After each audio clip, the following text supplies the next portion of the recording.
میں اور ہمارا ہمسایہ روشن ہماری گیلری میں بیٹھ کر باتیں کر رہے تھے کہ باہر سے اچانک امی آ گئیں۔ وہ بھاگ کر چھت پر گیا، مگر وہاں ساتھ ان کی چھت پر اس کے ابو اسے ڈھونڈ رہے تھے۔ اب کوئی راستہ نہ پا کر وہ ڈھکن اٹھا کر گیلری میں بنے تہہ خانے میں اتر گیا۔ جب میں نے پیچھے مڑ کر روشن کو دیکھا تو میرے ہوش اڑ گئے کہ وہ تو یہ کہانی میں اپنی زندگی کے بارے میں لکھ رہی ہوں۔ میرا نام امبر فرضی نام ہے، اور ان دنوں میں 4 سال کی تھی اور میرا بھائی 10 سال کا، جب میری والدہ کا انتقال ہو گیا۔ والد صاحب نے دوسری شادی کر لی اور یوں ہم سوتیلی ماں کے پاس پلنے لگے۔ پہلے ہم بھائی گھر میں رہتے تھے، پھر میرے والد صاحب نے ایک 2 منزلہ مکان خریدا۔ یوں تو یہ مکان پختہ اور عمدہ طرز تعمیر کا نادر نمونہ تھا۔ کافی پرانا بنا ہوا تھا، لیکن بہت خوبصورت اور صاف ستھرا تھا۔ اس میں سیڑھیوں سے متصل ایک گیلری تھی جہاں ایک لوہے کا ڈھکن نصب تھا۔ کسی کو معلوم نہ تھا کہ اوپر کی منزل پر آخری سیڑھیوں کے ساتھ جو لوہے کا بہت بھاری سا ڈھکن رکھا ہوا ہے، یہ نیچے جانے کا راستہ ہے یا کوئی تہہ خانہ ہے۔ کافی دنوں تک کسی نے توجہ نہ کی کہ اس جگہ پہ یہ ڈھکن کیوں رکھا گیا ہے۔ میری ماں چونکہ سوتیلی تھی اور میرے والد کافی سخت مزاج قسم کے انسان تھے، ماں کو انہوں نے حکم دے رکھا تھا کہ ہر لمحہ میرے بچوں کی نگرانی رکھنا۔ کوئی یہ نہ کہے کہ ماں سگینہ تھی تو بچے ہاتھ سے نکل گئے۔ والد صاحب چھوٹی چھوٹی غلطیوں پر ہمیں مارتے تھے، جس کی وجہ سے ہمارے دلوں پر ان کی دہشت بیٹھ چکی تھی۔ ہم والد صاحب سے بہت ڈرتے، اور یوں ہم ماں اور باپ دونوں سے ہی دور دور رہنے لگے تھے۔ میری سوتیلی امی کے رشتہ داروں کے گھر کرب و جوار میں ہی تھے، اور انہیں ان رشتہ داروں کے یہاں جانے کا چسکا پڑا ہوا تھا۔ وہ ابو کے کام پر جاتے ہی ان کے گھروں کو چل پڑتیں۔ جب میں چھوٹی تھی تو وہ مجھے بھی ساتھ لے جاتی تھیں، مگر اب بڑی ہو چکی تھی اور وہ مجھے ساتھ لے کر نہیں جا سکتی تھیں، اس لیے وہ جاتے ہوئے مجھے تالے میں بند کر کے چلی جاتیں اور چابی پڑوس میں دے جاتی کہ جب امبر کے ابو یا حیدر آئے تو چابی ان کو دے دینا۔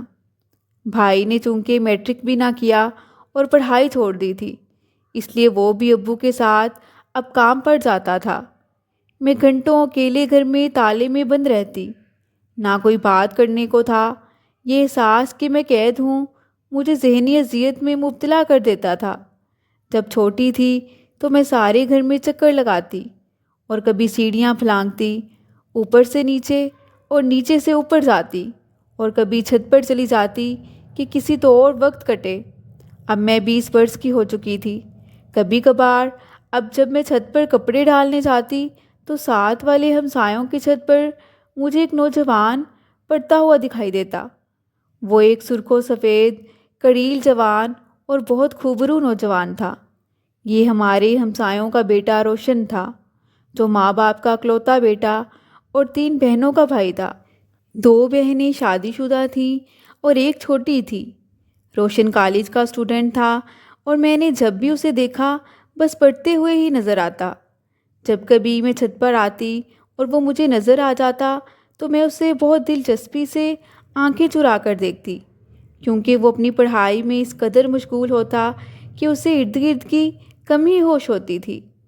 اگر کبھی میری نظریں اسے مل جاتی تو میں فوراً سے نظریں جھکا لیتی اور یہ ظاہر کرتی کہ میں نے اس کو نہیں دیکھا۔ در حقیقت مجھے یہ نوجوان بہت اچھا لگنے لگا تھا۔ تنہائی کے سمندر میں جہاں ہر وقت سوتیلی ماں کی کڑوی باتیں، باپ کا سخت لہجہ اور بس قید تھی، ایسے میں میری سوچوں کا شہزادہ بھی تو کوئی ایسا ہی خوبصورت سا نوجوان تھا، مگر اس سے بات کرنی تو دور، اسے نظریں ملانے کی بھی مجھ میں ہمت نہیں تھی۔ اگر کبھی اس سے نظریں مل جاتیں تو میں نظروں کو فوراً جھکا لیتی تھی۔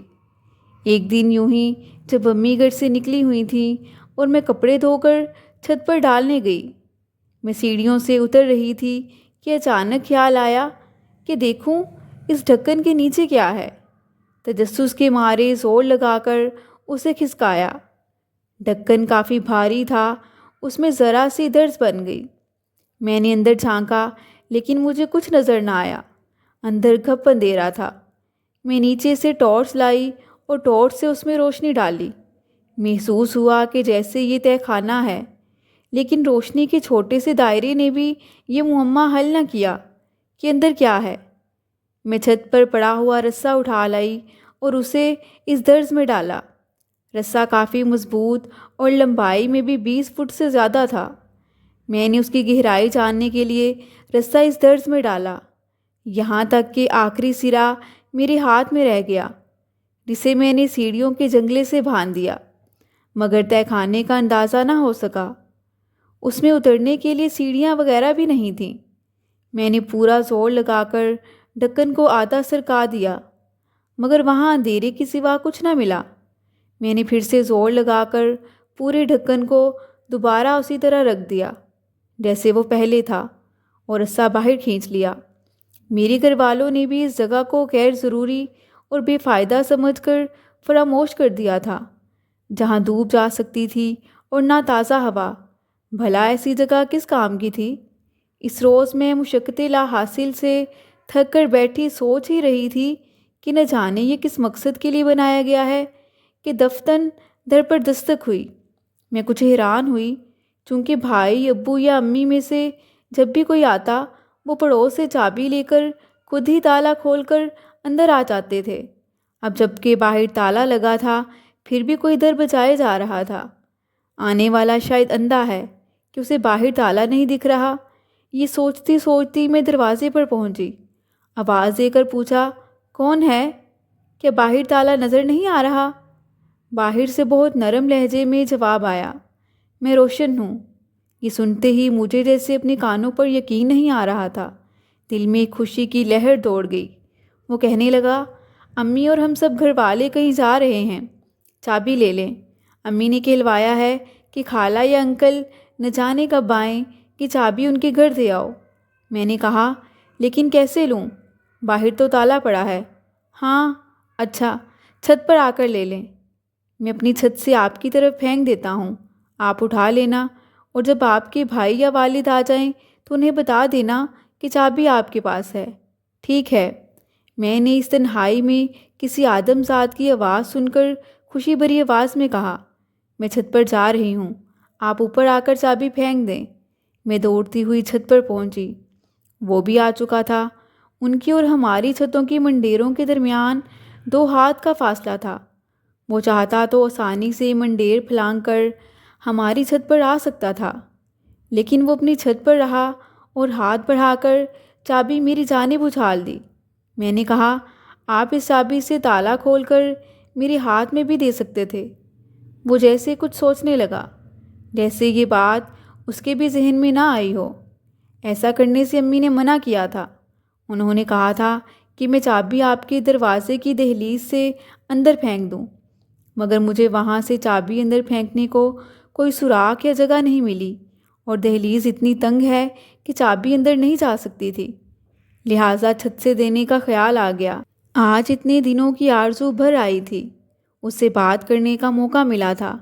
میں یہ موقع ہاتھ سے نہ گنوانے دینا چاہتی تھی کہ پھر یہ موقع ملے نہ ملے۔ میں نے بات بڑھانے کو کہا، کیا آپ بھی جا رہے ہیں گھر والوں کے ساتھ؟ جا تو رہا تھا، لیکن اب نہیں جاؤں گا۔ کیوں؟ اب کیوں نہیں جائیں گے؟ سر میں درد محسوس ہو رہا ہے۔ یہ تو مجھے بہانہ لگ رہا ہے۔ اچھا چلو، چلا جاتا ہوں، لیکن ہاں سنو، اگر دوبارہ کل آپ چھت پر آنے کا وعدہ کرو تو۔ یہ سنتے ہی میں شرما سی گئی، کیونکہ مجھے تو اس سے اس بات کی بالکل توقع نہ تھی۔ میں کچھ کہے بغیر نیچے اتر گئی، اور پیچھے سے مجھے آواز آئی تھی، میں انتظار کروں گا آپ کا۔ اور پھر وہ اپنے گھر والوں کے ساتھ قریبی گاؤں چلا گیا، جہاں اس کے کسی رشتہ دار کا انتقال ہو گیا تھا۔ رات بھر میں روشن کے بارے میں ہی سوچتی رہی۔ آج تو رات کاٹے نہ کٹ رہی تھی۔ میں نے وعدہ وفا کیا۔ اگلے دن شام کو چھت پر گئی۔ امی ابھی تک بھی نہیں لوٹی تھیں۔ وہ اپنی چھت پر موجود تھا، شاید کہ میرا ہی انتظار کر رہا تھا۔ مجھے آتے دیکھتے ہی منڈیر کے پاس آ گیا۔ ہم نے 2-4 باتیں کی کہ مجھے کچھ سمجھ نہ آ رہا تھا کہ کیا پوچھوں اس سے اور کیا کہوں۔ اگرچہ میرے گھر میں کوئی نہ تھا، پھر بھی مجھے ڈر لگ رہا تھا لہٰذا چند لمحوں بعد ہی میں نیچے آ گئی اور وہ مجھے جاتے دیکھتا رہا۔ اب تنہائی کے زنداں میں روزن کھلا۔ مجھے بھی اسے ملے بغیر چین نہ تھا اور وہ بھی جیسے میرے ہی انتظار میں ہوتا تھا۔ اب جب میں اکیلی ہوتی تو چھت پر چلی جاتی، اس کے بھی جیسے چھٹی حص اسے بتاتی کہ میں چھت پر ہوں، وہ فوراً ناموجود ہوتا۔ ایک روز آخر اس نے مجھ سے اظہار محبت کر ہی لیا۔ اس نے مجھے بتایا کہ اسے بہت دکھ ہوتا تھا جب میری ماں مجھے یوں تالے میں بند کر کے چابی ان کے گھر دے جاتی تھی۔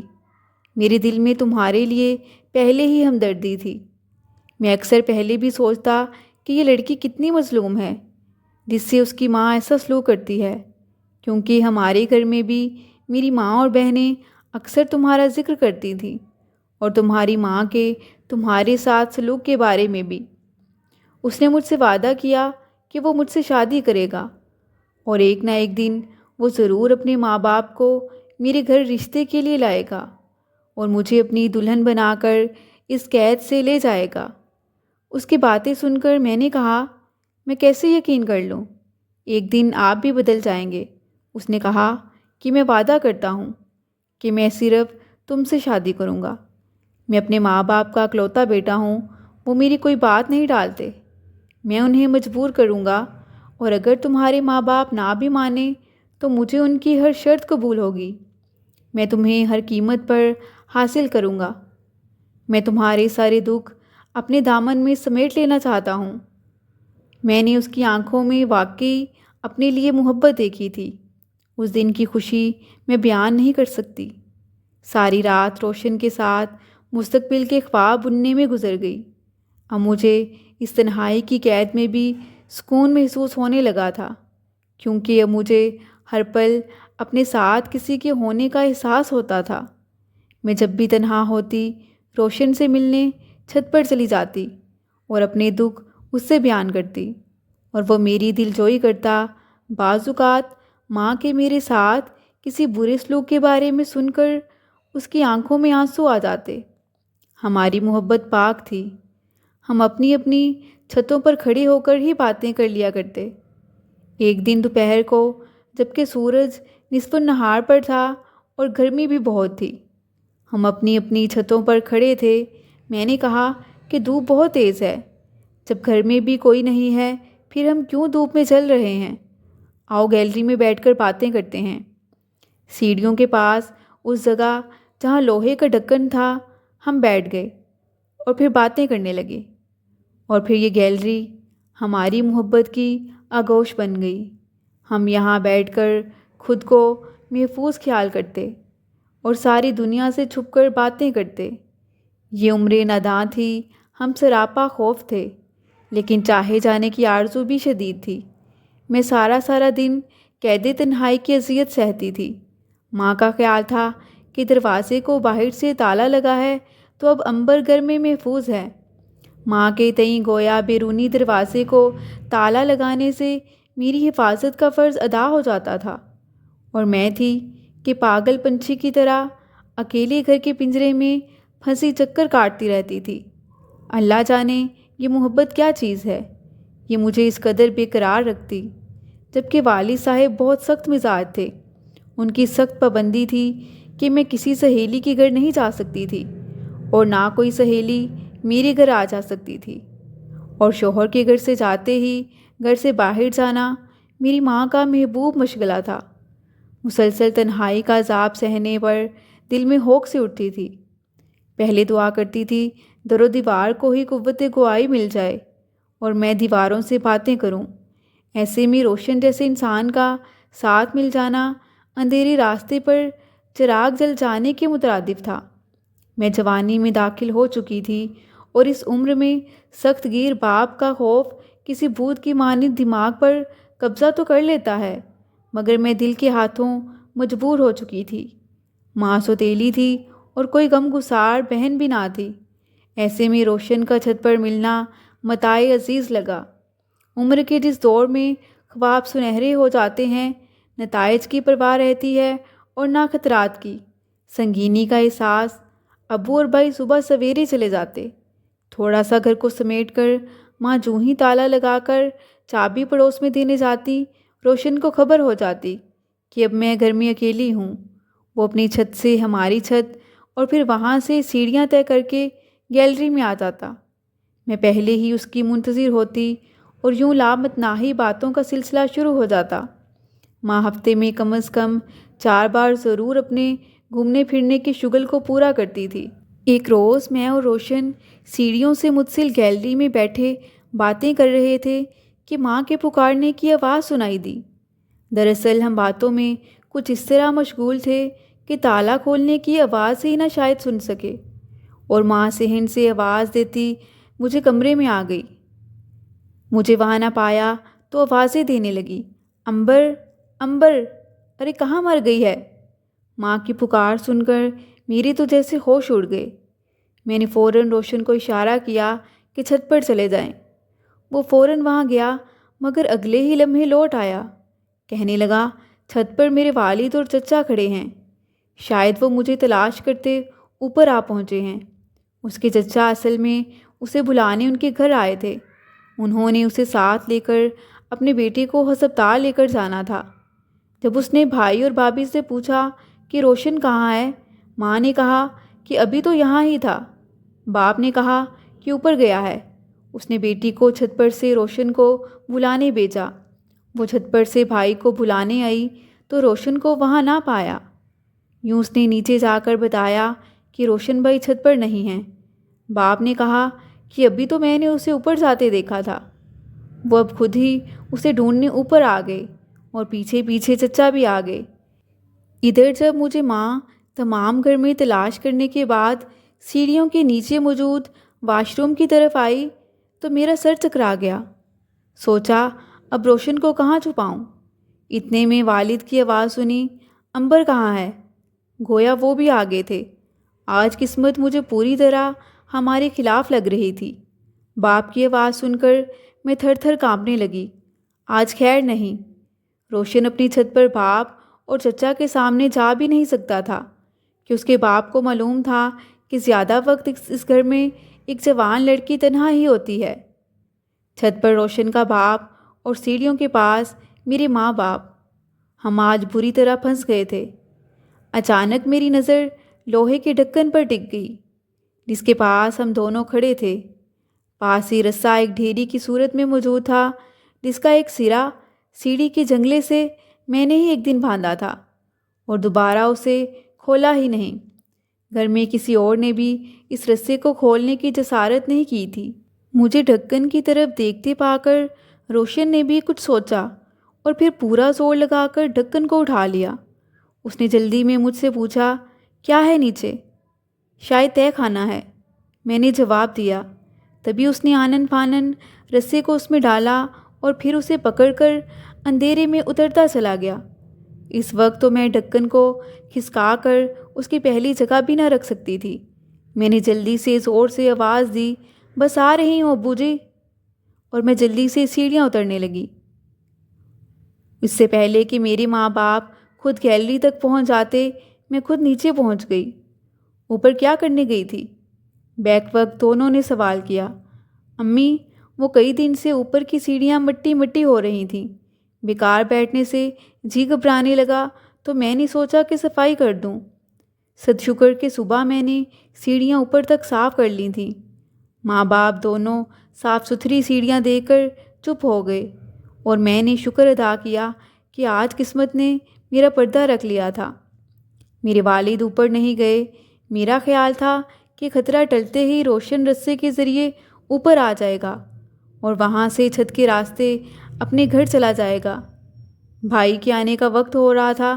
ماں نے مجھے کھانا بنانے کا حکم دیا اور رات تک مجھے گیلری کی جانب جانے کا موقع نہ ملا۔ یقین تھا کہ رسے کی مدد سے نکل کر روشن اپنے گھر پہنچ ہی گیا ہوگا، مگر ڈھکن تو اپنی جگہ سے سرکا ہوا تھا نا، اسے دوبارہ اس کی جگہ رکھنا ضروری تھا، ورنہ گھر میں سے کوئی اوپر پہنچ سکتا تھا۔ تمام رات مجھے نیند نہ آئی۔ میں روشن کے بارے ہی سوچتی رہی کہ وہ کس طرح تہہ خانے سے اوپر آیا ہوگا اور ڈھکن ابھی تک کھلا ہوا ہے۔ اسے جلد از جلد اپنی جگہ رکھنا تھا، اس سے پہلے کہ کوئی اوپر چلا جاتا۔ میں ساری رات صبح کا انتظار کرتی رہی۔ صبح والد اور بھائی حسب معمول کام پر چلے گئے تو ماں بھی گھر سے باہر جانے کو تیار ہو گئی۔ وہ بولی کہ آج کھانا بنا کر رکھنا، میں تمہارے ماموں کے گھر جا رہی ہوں، وہ بیمار ہیں، مجھے کچھ دیر ہو جائے گی۔ والد اور بھائی کو کھانا وقت پر دے دینا، اور ہاں، یاد سے اپنے ابو سے کہنا کہ وہ رات کو مجھے شفیق کے گھر سے آ کر لے جائیں۔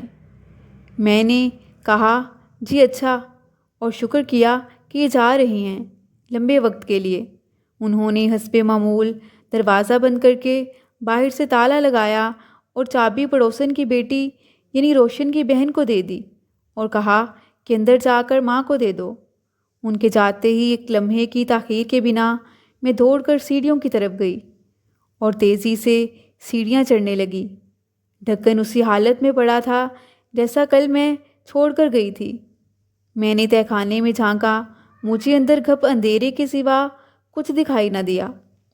رسہ ویسے ہی لٹک رہا تھا، اسے ہلایا تو وہ ہلکا لگا۔ سوچا کہ روشن اسے پکڑ کر اوپر آیا ہوگا اور اپنے گھر جا چکا ہوگا۔ اب مسئلہ یہ تھا کہ آہنی ڈھکن کو دوبارہ اس کی جگہ کیسے رکھوں۔ یہ کافی بھاری تھا، پھر بھی ہمت کر کے کھسکانے لگی۔ ابھی آدھا ہی سرکاب آئی تھی کہ تھک گئی۔ سوچا تھوڑی دیر دم لے لوں، پھر مزید سرکا دوں گی۔ پھر ذہن میں ماں کی بات یاد آئی کہ کھانا ٹائم سے بنا لینا۔ ماں چنے کا سالن اور چاول بنانے کا کہہ کر گئی تھی۔ سوچا کہ چنے ابلنے میں تو کافی ٹائم لگے گا، اس لیے بہتر ہے کہ پہلے چنے چولہے پر ابالنے کے لیے رکھ دیتی ہوں تاکہ وہ گلتے رہیں گے، اور پھر آ کر ڈھکن سرکا لوں گی اور نیچے جا کر سالن تیار کر لوں گی۔ بھائی کے آنے میں صرف 1 گھنٹہ رہ گیا تھا۔ وہ آ گئے تو آتے ہی کھانا مانگیں گے۔ کچن میں جا کر چولہے پر پانی رکھ کر چنے ایک برتن میں ڈال کر صاف کرنے لگی۔ تبھی پڑوس میں سے شور سنا۔ برتن ادھر ہی چھوڑ کر دیوار کے پاس گئی۔ روشن کی ماں کو پریشانی میں کہتے سنا کہ کل دوپہر سے یہ وقت ہو گیا ہے، وہ غائب ہے، اللہ جانے کہاں چلا گیا ہے، رات کو بھی گھر نہیں آیا۔ روشن کے ابو تمہیں کئی بار کہا ہے کہ اسے ڈھونڈنے نکلو، اپنے ماموں کے یہاں چلا گیا ہوگا یا عرفان کے پاس ہوگا، نہیں تو کسی دوست کے گھر ہوگا۔ پیپرز کی تیاری کرنے وہ اکثر دوستوں کے پاس جایا ہی کرتا تھا۔ روشن کے والد نے کہا، ارے کیوں گھبرا رہی ہو، شام تک آ جائے گا، اتنی پریشان نہ ہو، میں کہاں اسے ڈھونڈنے نکلوں۔ ارے نہیں، وہ ضرور کسی مشکل میں ہے، آج تک کبھی ایسا نہیں ہوا کہ وہ بغیر بتائے کسی کے گھر رات رہ جائے۔ دن کو چاہے وہ کسی کے گھر بھی جائے، لیکن رات کو وہ کسی کے ہاں نہیں رکتا ہے۔ ضرور میرے بیٹے کو کوئی مشکل درپیش ہو گئی ہے، کسی سے بھی پتہ کرو۔ روشن کے ابو ابھی کے ابھی جاؤ۔ اچھا بھئی جاتا ہوں، اس کے والد کی آواز آئی۔ ان دونوں کی باتیں سن کر مجھے ٹھنڈا پسینہ آنے لگا اور میں کچن کا کام چھوڑ کر دوڑتی ہوئی گیلری کی طرف گئی۔ تیز تیز قدموں سے سیڑھیاں چڑھنے لگی۔ تیزی سے سیڑھیاں چڑھنے کی وجہ سے میرا دم پھول گیا تھا۔ اندھے کنویں میں رسہ ویسے ہی لٹک رہا تھا۔ میں نے زور زور سے اسے ہلایا، وہ ہلکا تھا، کسی نے بھی اسے پکڑا ہوا نہیں تھا۔ میں نے ڈھکن جو پہلے کوشش کر کے آدھا بند کیا تھا، اب اس کو پھر سے اپنی طرف کھینچ کر دہانے کو مزید چوڑا کیا، پھر اس میں منہ ڈال کر زور زور سے روشن کو پکارا، روشن، روشن، کیا تم اندر ہو؟ کیا تم میری آواز سن رہے ہو؟ میں نے اسے کافی آوازیں دیں، اندر خاموشی کے سوا کچھ نہ تھا۔ یا اللہ، کیا میری آواز تہ تک نہیں جا رہی؟ رسہ تو موجود ہے، مگر روشن اسے پکڑتا کیوں نہیں ہے؟ وہ گھر بھی نہیں پہنچا تو آخر کہاں رہ گیا ہے؟ کیا وہ تہ میں پڑا ہوا ہے؟ سوالات کا ایک سمندر میرے ذہن میں امڑ رہا تھا۔ کیا روشن اندر بھی ہوش ہو چکا ہے؟ کیا خبر اتنی مدت تک یہ جگہ بند رہنے کی وجہ سے وہاں کوئی زہریلی گیس جمع ہو گئی ہو اور روشن اس کے اندر اترتے ہی بے ہوش ہو گیا ہو۔ یہ بھی ہو سکتا ہے کہ وہاں سانپ بچھو ہوں، کسی زہریلے کیڑے نے اس کو کاٹ لیا ہو۔ وہ اگر اوپر نہیں آ سکا تو کیسے اس نے اس اندھے کنویں میں رات گزاری ہوگی؟ اس پر کیا بیتی ہوگی؟ یہ سب سوچ کر میرا دم گھٹنے لگا۔ میں نے پھر سے رسا ہلایا، بہت آوازیں دیں، مگر کوئی جواب نہ آیا۔ میرے ہاتھ پاؤں ٹھنڈے پڑ چکے تھے اور دل کی دھڑکن اتنی تیز ہو چکی تھی۔ میں نے کئی بار منہ ڈال کر اندر دیکھنے کی کوشش کی، سوائے اندھیرے کے وہاں کچھ نہ تھا۔ میں نیچے گئی اور ٹارچ لے کر آئی۔ ٹارچ اندر ماری، مگر پھر بھی گھپ اندھیرا تھا، اندر سے کچھ دکھائی نہ دے رہا تھا۔ یا اللہ، میں اب کیا کروں؟ میری آنکھوں سے آنسو بہنے لگے۔ ٹارچ کی روشنی بھی اس محیط اندھیرے میں گم ہو جاتی تھی، گویا روشنی کی ان چند کرنوں کو یہ تاریکی نکل جاتی تھی۔ دل میں دعا کرتی رہی کہ اللہ کرے یہاں سے نکل کر وہ کہیں چلا گیا ہو۔ گھر نہیں گیا تو جہاں بھی ہے اللہ تیری رحمت سے وہ زندہ ہو، لیکن اگر نہیں نکل سکا تو پھر؟ اس سے آگے سوچنے کی مجھ میں تاب نہ تھی۔ میری ٹانگوں سے جان نکلی جا رہی تھی، میرا بی پی بہت لو ہو چکا تھا۔ میں نیچے جا کر جائی نماز بچھا کر رو رو کر اللہ سے دعا کرنے لگی کہ روشن یہاں سے کہیں چلا گیا ہو اور وہ صحیح سلامت ہو۔ کافی دیر دعا کرنے کے بعد میں جا کر بستر پر لیٹ گئی۔ میری جسم میں جیسے جان نہ رہی تھی، مجھ میں اب کھانا بنانے کی بھی بالکل ہمت نہ تھی۔ بھائی آئے تو کھانا مانگا، نیم جان تو میں پہلے ہی ہو چکی تھی۔ میں نے بھائی سے کہا کہ میری طبیعت بہت خراب ہے، میں آج کھانا نہیں بنا سکی۔ میں اس ڈھکن کو بھی ویسے ہی چھوڑ کر آ گئی تھی۔ بھائی نے میری حالت دیکھی تو ان کو واقعی لگا کہ میں بیمار ہوں، اس لیے بھائی نے کہا کہ تم آرام کرو، میں باہر سے جا کر کھانا کھا لوں گا اور والد صاحب کے لیے بھی لے جاؤں گا۔ وہ رات قیامت کی کٹی۔ اب یہ بھی سوچنے لگی کہ کوئی چھت پر چلا گیا اور ڈھکن ہٹا ہوا دیکھ کر اگر پوچھا کہ کس نے اور کیوں ہٹایا ہے تو میں کیا جواب دوں گی؟ اگر ڈھکن سے اس اندھے کنویں کا دہانہ بند کر دوں اور روشن ابھی تک اندر ہو تو وہ کیسے باہر آئے گا؟ اس کا تو دم گھٹ جائے گا۔ یا اللہ، کیسے اس اندھے کنویں تک رسائی حاصل کروں؟ خود اترنے کی مجھ میں ہمت نہ تھی۔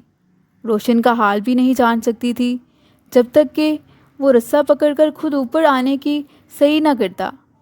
شاید رسہ چھوٹا ہے اور یہ تہہ خانہ نہیں ہے، کوئی گہرا کنواں ہے جو بند کر دیا گیا ہے۔ کیا خبر پتال میں اتر جانے کے بعد روشن لٹکے رسے کے سرے کو نہ پکڑ سکا ہو۔ گہرائی کتنی ہے، وہ کہاں پڑا ہوا ہے کہ میری آواز بھی نہیں سن پاتا؟ آخر کیوں وہ مجھے آواز کا جواب بھی نہیں دے پا رہا؟ یا اللہ، کیا بتاؤں اس وقت کی کیفیت؟ دل خون کے آنسو روتا تھا، یہ سوچ کر کہ اگر وہ اب بھی نہ نکل سکا تو ضرور بھوک پیاس سے مر جائے گا۔ پچھتاتی تھی اس گھڑی کو کہ جب میری نظروں نے ڈھکن کو خوف سے دیکھا تھا اور وہ بیچارہ میرا اشارہ سمجھ کر اس میں اتر گیا تھا۔ کاش میں جنگلے سے رسہ نہ باندھتی تو وہ اس میں نہ اترتا۔ کاش ہم زندہ سلامت ہی والدین کے ہاتھوں دھر لیے جاتے۔ بے شک وہ ہم کو مار ڈالتے، لیکن روشن موت کی اس وادی میں نہ اترتا۔ اب کیا ہو سکتا تھا؟ شاید کہ جو ہونا تھا وہ ہو چکا تھا۔ اب روشن کی زندگی کی فکر مجھے ایک بھیانک اژدہے کی مانند آہستہ آہستہ نکل رہی تھی۔ ادھر اس کے گھر میں قیامت برپا ہو چکی تھی کہ روشن غائب تھا، وہ گمشدہ ہو چکا تھا۔ اس کے گھر والے ہر جگہ اسے ڈھونڈتے پھر رہے تھے، رشتہ داروں کے گھر، دوستوں کے گھر سبھی جگہ ڈھونڈا۔ وہ یہ بھی جانتے تھے کہ ان کا بیٹا ایسا بھی نہیں کہ ناراض ہو کر چلا گیا ہو، مگر میں یہ راز کسی کو نہیں بتا سکی کہ روشن کو باہر کی دنیا میں تلاش مت کرو، وہ ادھر ہے، وہ اس اندھے کنویں میں اتر چکا ہے، آؤ اسے یہاں تلاش کرو۔ لیکن خوف بھی کیا چیز ہے؟ باپ کا دہشت زدہ رویہ اور سوتیلی ماں کی ہر وقت کی باتیں، مجھ میں چاہتے ہوئے بھی ہمت نہ ہو رہی تھی کہ کسی کو کچھ بتانے کی۔ سچ ہے کہ خوف دنیا کی سب سے بری اور ڈراؤنی چیز ہے۔ روشن کا خیال اور یاد رہ رہ کر میری روح کو زخمی کر رہا تھا۔ میں باہر زندہ تو پھر رہی تھی، مگر میری روح بھی جیسے مر چکی تھی۔ بہت بار ہمت کی کہ بھائی یا ابو کو بتا دوں یا روشن کے گھر جا کر بتاؤں، مگر ہمت نہ ہوئی۔ میں خوف کی وجہ سے ڈھکن دوبارہ اس کی جگہ بھی نہ رکھ سکی اور تہہ خانے کا دہانہ کھلا رکھا کہ شاید روشن باہر نکل آئے۔ باقی گھر والے کم ہی چھت پر جاتے تھے، لیکن ایک دن اتوار کو جب میرا بھائی چھت پر جانے کے لیے سیڑھیاں طے کرتا ہوا اس جگہ پہنچا جہاں ڈھکن تھا، تو اس نے امی ابو اور سب گھر والوں سے پوچھا کہ یہ ڈھکن کس نے پیچھے کیا ہے۔ امی ابو کو تو کچھ خبر نہ تھی۔ میں نے کہا میں ہی ایک دن اسے سرکا کر دیکھ رہی تھی کہ اس کے اندر کیا ہے، پھر مجھ سے یہ اس جگہ واپس رکھا نہ گیا تو ایسے ہی چھوڑ دیا کہ آپ یا ابو رکھ دیں گے۔ والد صاحب یہ بات سن رہے تھے۔ انہوں نے مجھے خوب ڈانٹا کہ کیا یہ ڈھکن تمہیں اس جگہ اچھا نہ لگ رہا تھا؟ اس کو تم کھلا چھوڑ کر آ گئی، اگر کوئی اندھیرے میں گر ہی جاتا تو؟ وہ غصے میں بہت خوفناک لگتے تھے۔ امی بھی ساتھ مرچ مسالہ لگانے لگیں کہ اس سے کوئی کام ڈھنگ سے نہیں ہوتا، پتہ نہیں کیوں اتنی پھوہڑ لڑکی ہے۔ غرض مجھے اتنی باتیں سننے کو ملیں کہ میرا دل جو پہلے ہی دکھ سے بھرا ہوا تھا، آنکھوں سے آنسو کی جھڑی لگ گئی۔ ابھی تو ابو کو بس یہی پتہ لگا کہ میں نے تجسس کے مارے ڈھکن سرکایا تھا تو وہ اتنے غصے میں آ گئے تھے۔ اگر انہیں روشن کے بارے میں بتا دیتی تو وہ مجھے کھڑے کھڑے قتل کر دیتے۔ اسی خوف سے میں کچھ نہ بتا پائی۔ میں کہتی ہوں خوف سے بری اس دنیا میں کوئی چیز نہیں۔ موت تو ایک بار میں آ جاتی ہے، مگر خوف انسان کو تڑپا تڑپا کر مارتا ہے۔ یہ سچ ہے کہ ماں باپ کو اتنا سخت مزاج نہیں ہونا چاہیے۔ اگر میرے ماں باپ ایسے نہ ہوتے تو میں جیسے تیسے انہیں روشن کے بارے میں بتا ہی دیتی۔ اس روز بھائی نے اس آہنی ڈھکن کو اٹھا کر اس کی جگہ پر واپس رکھ دیا اور یوں اس سوراخ کا منہ بند کر دیا۔ میرے دل سے امید کا دیا بجھ گیا۔ ایک روز میں نے ہمت کر کے ابو سے اس تہہ خانے کے بارے میں پوچھا کہ یہ کیوں بنایا گیا ہے، مگر ان کو خود بھی نہیں معلوم تھا، کیونکہ انہوں نے یہ مکان ایک ہندو فیملی سے خریدا تھا۔ یہ تہہ خانہ پہلے ہی سے موجود تھا، اس لیے انہوں نے بھی اسے بے فائدہ سمجھ کر کبھی دھیان نہ دیا کہ اس کے اوپر تو ڈھکن تھا، اور ڈھکن اتنا مضبوط تھا کہ جب اسے اس کی جگہ رکھ دیا جاتا تو وہ بالکل فرش کے برابر ہو جاتا، اس لیے یہاں سے کوئی خطرہ نہیں تھا۔ غرض میں اسے پراسرار تہہ خانہ کہوں یا کنواں، اس کا راز میں نہ جان پائی، جس کا مجھے بہت تجسس تھا کہ اس کے اندر وہ انسان تھا کہ جسے میں بہت چاہتی تھی، مگر اس کے لیے کچھ بھی نہ کر پا رہی تھی۔ 6 ماہ بیت گئے۔ روشن کے ماں باپ اس کے لیے نڈھال تھے۔ روتے روتے روشن کے گھر والوں نے بالآخر اس کی تلاش تر کر دی۔ وہ یہی سوچ چکے تھے کہ ان کے بیٹے کے ساتھ باہر کوئی حادثہ پیش آ چکا ہے، ورنہ اتنے دنوں میں وہ گھر ضرور آ چکا ہوتا۔ مگر اکلوتے بیٹے کے لوٹنے کی امید ابھی بھی ان کے دل میں ضرور تھی۔ انہی دنوں حالات خراب ہو گئے اور نیا ملک پاکستان بن گیا، اور ہم بھی وہ گھر چھوڑ کر ہجرت کر کے اپنے نئے وطن آ گئے۔ روشن کے ماں باپ نے بھی وہاں سے ہجرت کر لی تھی، مگر آگے کچھ پتہ نہ چلا کہ وہ کدھر گئے۔ ہم لوگ کراچی آ کر آباد ہو گئے۔ والد صاحب نے یہاں آ کر 1 سال بعد میری شادی کر دی۔ آج میں بوڑھی ہو چکی ہوں، مگر جب بھی مجھے روشن کی یاد آتی ہے تو میرا دل خون کے آنسو روتا ہے۔ میرا ضمیر مجھے اس قدر ملامت کرتا ہے کہ میری سانس بند ہونے لگتی ہے۔ سوچتی ہوں اے کاش اس دن میں بھی اس کے ساتھ ہی اس اندھیری وادی میں اتر جاتی اور اس کے ساتھ ہی زندگی ہار جاتی، تو آج یہ دکھ میرا کلیجہ نہ نوچ رہا ہوتا۔ اس واقعے کو صدی ہونے کو ہے۔ اب نہ تو مجھے آنکھوں سے کچھ دکھائی دیتا ہے اور نہ کانوں سے ٹھیک طرح سے سنائی دیتا ہے، مگر پھر بھی میں راتوں کو ایسی آوازیں سنتی ہوں جیسے کوئی مجھے ہولے ہولے پکار کر کہہ رہا ہو کہ میری مدد کرو، مجھے یہاں سے نکالو، اللہ کے لیے مجھے اس اندھے کنویں سے نکالو، ورنہ میرا یہاں دم گھٹ جائے گا۔ ساری ساری رات یہ آوازیں مجھے سونے نہیں دیتی۔ سمجھ نہیں آتی کہ یہ میرا وہم ہے یا کیا، مگر مجھے بالکل سکون نہیں۔